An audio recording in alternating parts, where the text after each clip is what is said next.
கடுகு நல்லா பொரிஞ்ச உடனே கருவேப்பிலையும் அதோட சேர்த்துப்போம். காய்ந்த மிளகாயும் சேர்த்துப்போம். நல்லா கிள்ளி வச்ச காய்ந்த மிளகாயும் சேர்த்துக்கிறேன்.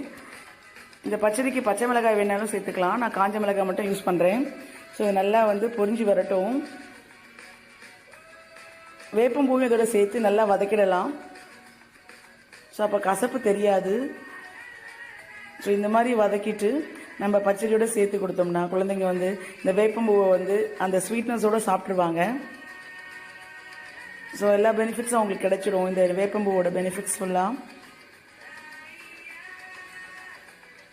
ஸோ இந்த மாதிரி நல்லா வதக்கிட்டு சேர்த்துடலாம். அவ்வளோதான், நல்ல சுவையான அறுசுவை நிறைந்த ஒரு பச்சடி ரெடி ஆகிடுச்சு.